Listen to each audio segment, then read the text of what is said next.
네, 안녕하세요. 환율과 투자의 네오 2056입니다. 이번 시간에는 예금보다 채권 투자를 해야 되는 이유, 그리고 금리와 함께 쉽게 설명드려 보겠습니다. 요즘 금리가 높아서 힘들다고 하시는 분들이 많습니다. 대출받는 분, 부동산 투자하는 분, 사업하는 분 등 금리는 우리 생활에 많은 영향을 미치고 있습니다. 특히 투자 좀 하시는 분들은 금리에 대해서 관심이 많습니다. 그리고 요즘 언론에서 많이 나오는 금리 인하란 말에도 신경 많이 쓰입니다. 금리 인하가 이루어지면 가장 좋은 금융 상품은 무엇일까요? 바로 채권입니다. 채권 투자가 금리 인하 시 가장 수혜를 볼 수 있는 상품인 것입니다. 다음은 한국 개인 투자자들의 채권 투자 현황입니다. 2010년부터 2021년까지는 매년 5조 원도 안 되는 투자액이 집행됐습니다. 그렇지만 2022년에는 20.6조 원, 2023년에는 37.6조 원, 올해 상반기에만 23.1조 원으로 2년 반 만에 80조 원 이상으로 10배 이상 폭발적으로 증가했습니다. 2022년에는 미국이 인플레이션을 잡기 위해 급격히 금리를 올리며 한국도 금리를 0.5%에서 3.5%로 크게 올렸습니다. 이에 올해부터 금리 인하하면 크게 수익이 날 것을 기대하고 채권을 매수하는 겁니다. 채권은 일반 투자자에게는 좀 낯설게 느껴지는 게 사실입니다. 왠지 사채 같은 안 좋은 어감도 떠오르고 합니다. 하지만 올해나 혹은 내년에 한국은행이 금리 인하를 한다면 채권 가격은 많이 오를 것입니다. 따라서 성공적인 투자를 위해서는 채권에 대한 이해가 필수적입니다. 채권을 어려워하시는 분들을 위해서 우리에게 친숙한 은행 예금과 비교하면서 쉽게 말씀드리겠습니다. 다음은 은행연합회에서 고시하는 우리나라 4대 시중은행의 예금 금리입니다. 이렇게 채권과 비슷한 상품으로는 은행에 예금이 있습니다. 은행 예금에 대해서는 모두 친숙하게 느껴질 것입니다. 은행의 예금은 일정 금액을 은행에 맡겨두면 만기가 지난 후에 원금과 이자를 주는 상품입니다. 가령 은행에 100만 원을 1년 만기 3.0% 금리로 맡긴다면 1년 후에는 원금인 100만 원과 이자 3만 원을 합쳐서 130만 원을 받게 됩니다. 채권도 예금과 매우 유사합니다. 채권에도 은행처럼 발행처가 있고 만기, 이자, 원금이 있습니다. 채권을 사서 만기까지 들고 있으면 은행 예금처럼 원금과 이자를 받습니다. 하지만 채권은 예금보다 한 가지 좋은 큰 차이점이 있습니다. 바로 만기 전에도 채권을 사고 팔 수 있다는 것입니다. 가령 만기가 5년인 채권을 1년 지나서 돈이 필요할 때 채권 시장에서 자유롭게 팔 수 있습니다. 은행 예금도 만기 전에 돈이 급하게 필요할 때 해지할 수 있긴 합니다. 그렇지만 중간에 해지하면 이자를 조금밖에 받지 못하거나 하는 불이익이 있으신데 채권은 이런 불이익이 없습니다. 마치 주식을 주식시장에서 자유롭게 사고 파는 것처럼 채권도 내가 가진 채권을 채권시장에서 사고 팔 수 있는 것입니다. 다만 주식을 사고 팔 때 주의할 점은 가격이 매일매일 실시간으로 바뀐다는 것입니다. 채권도 마찬가지입니다. 사고 파는 것은 자유롭지만 채권 가격이 어제, 오늘, 그리고 실시간으로 다르다는 것입니다. 그럼 어제, 오늘 달라지는 채권 가격을 결정하는 요인은 무엇이 있을까요? 바로 시장 금리입니다. 여기서 시장 금리는 이자와는 다른데요. 이자는 최초의 채권을 발행하는 회사가 액면의 몇 프로를 주겠다고 약속하는 것으로 보통 쿠폰이라고도 말합니다. 하지만 시장금리는 채권 사고 파는 가격을 결정하는 요인입니다. 그리고 채권시장에서 시장금리는 매일매일 다르게 바뀝니다. 그렇다면 채권과 시장금리의 관계는 어떻게 될까요? 가령 채권 발행 회사가 100만 원을 액면으로 해서 5년 후에 이자 3%로 매년마다 지급해 주기로 약속했다고 가정합니다. 시장금리가 이자와 같은 3%라고 하면 이 채권의 가격은 액면과 같은 100만 원입니다. 하지만 채권 발행과 동시에 갑자기 시장금리가 4%로 올랐다고 해보겠습니다.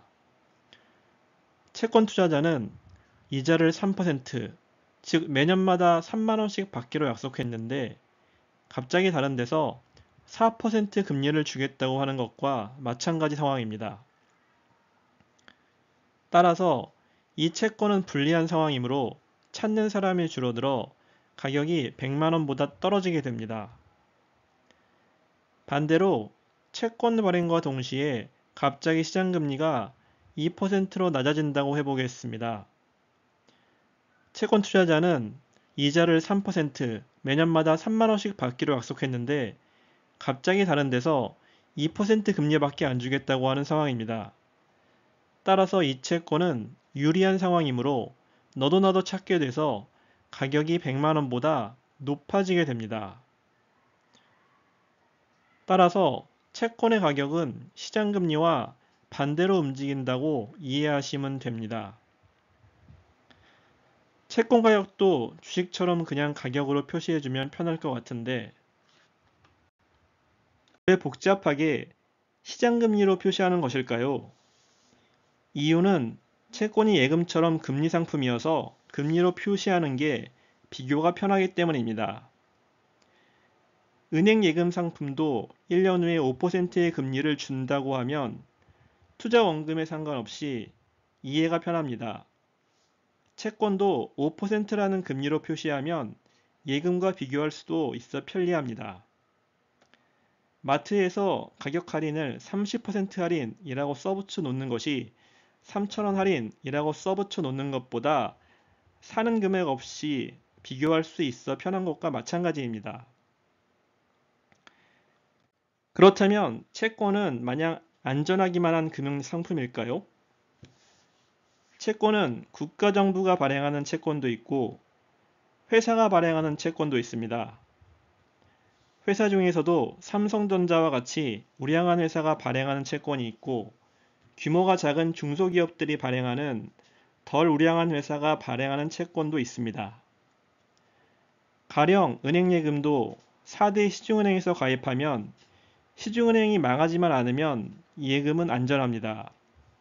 채권도 각국의 정부가 발행하는 채권은 국채라고 하는데 그 나라가 망하지 않는다면 반드시 원금과 이자를 지급해 주기 때문에 안전합니다. 하지만 사기업인 회사에서 발행하는 채권은 그 회사가 망하면 채권의 원금과 이자를 받을 수 없기 때문에 덜 안전하다고 할 수 있습니다. 대신 국채보다 더 높은 이자를 제공하는 장점은 있습니다. 그렇다면 예금보다 채권이 좋은 이유는 어떤 것들이 있을까요? 앞에서 채권은 주식과 같이 언제라도 사고 팔 수 있다고 했는데요.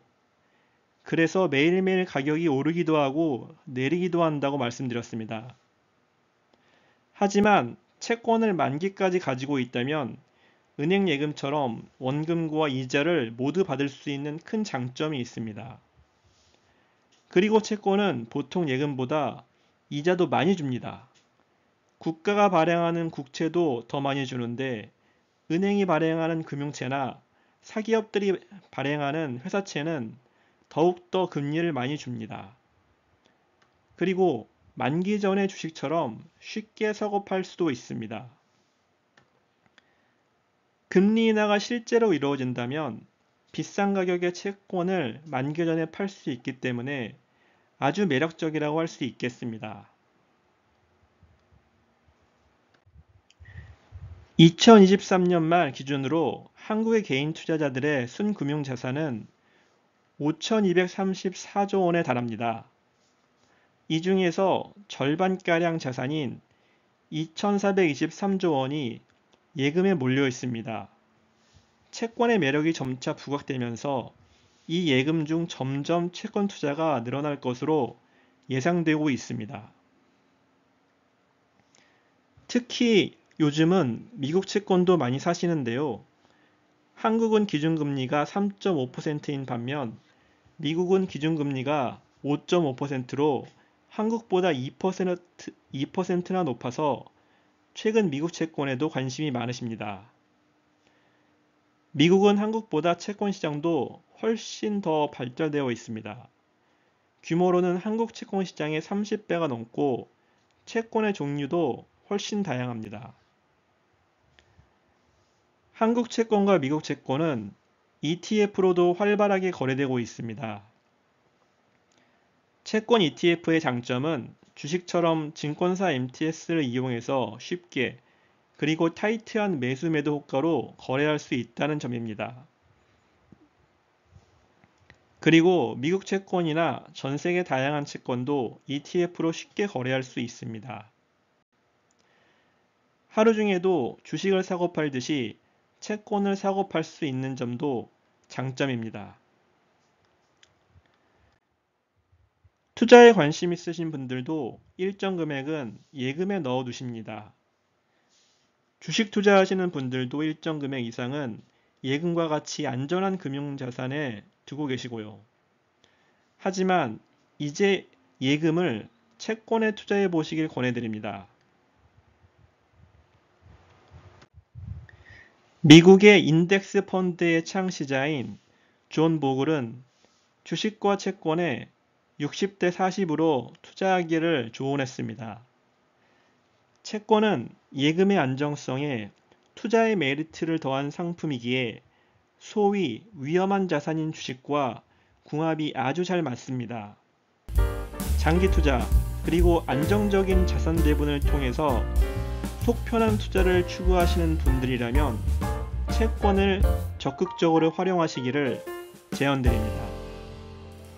감사합니다.